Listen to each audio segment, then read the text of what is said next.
एक छोटे से गांव में मिट्टी की खुशबू और सच्चाई से भरी जिंदगी के बीच एक बूढ़ी माँ रहती थी। नाम था शांति देवी।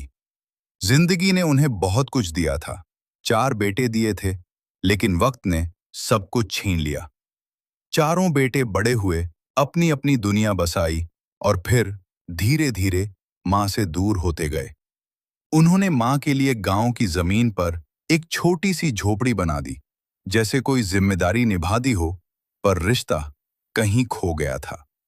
वही झोपड़ी अब शांति देवी का घर थी, और वहीं उनकी तन्हाई भी। दिन ढलता, रात होती, और हर रोज वो झोपड़ी के बाहर बैठ जाती, आंखों में उम्मीद लेकर, शायद आज कोई बेटा आएगा। पर हर दिन ये उम्मीद टूट जाती। तबीयत भी अब साथ नहीं दे रही थी। सांस फूलती थी, हाथ कांपते थे, पर दिल अब भी वही था, माँ का दिल। एक दिन, बहुत देर तक इंतजार करने के बाद, उन्होंने धीरे से कहा, वो नहीं आए तो मैं ही चली जाती हूँ।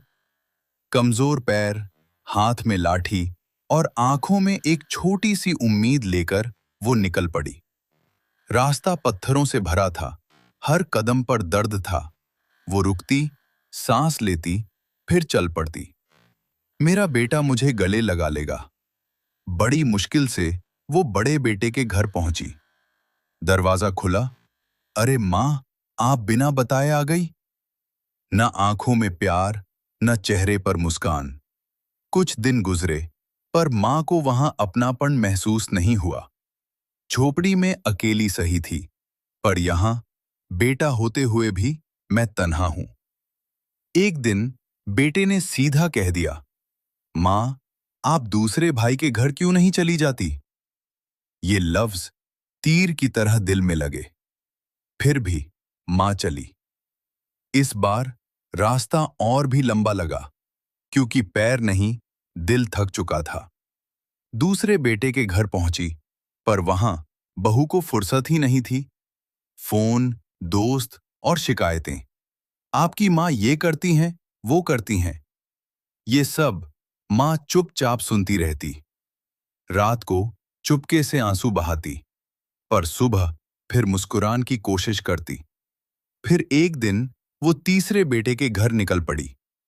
जाते वक्त एक बार पीछे मुड़कर देखा, क्या कोई मुझे रोकेगा? पर कोई नहीं आया। तीसरे घर में भी वही ठंडक, वही दूरी। अब सिर्फ एक आखिरी उम्मीद बची थी, मेरा चौथा बेटा। दिल डर रहा था, अगर यहां भी जगह न मिली तो।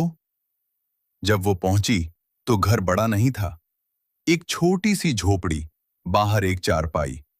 पर जैसे ही दरवाजा खुला, माँ, आप पहले क्यों नहीं आई? बेटा रो पड़ा। बहू दौड़कर आई, पानी दिया, सहारा दिया। एक छोटा सा पोता दौड़कर ददी की गोद में बैठ गया। उस पल शांति देवी को अपना घर मिल गया। अब जिंदगी बदल गई थी। हर सुबह बेटा पैर छूटा, बहू ख्याल रखती, पोता हंसी देता। समय बेटा गया। दिन, महीने और फिर साल। अब उम्र ने असर दिखाना शुरू किया। शरीर कमजोर पड़ गया। अब वो ज्यादातर चारपाई तक सिमट गई थी। पर इस बार वो अकेली नहीं थी। उनके पास उनका परिवार था। एक रात धीरे से उन्होंने कहा, बेटा, इधर आओ। उन्होंने अपनी आखिरी बात कही।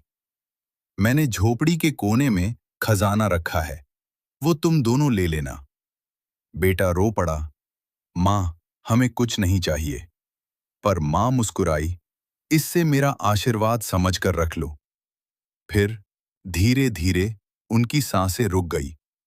शांति देवी चली गई। घर में सन्नाटा छा गया। बाद में जब वो झोपड़ी गए, जमीन खोदी, तो सच में खजाना मिला। पर बेटा रो पड़ा, ये सोना नहीं, मेरी माँ का आशीर्वाद है।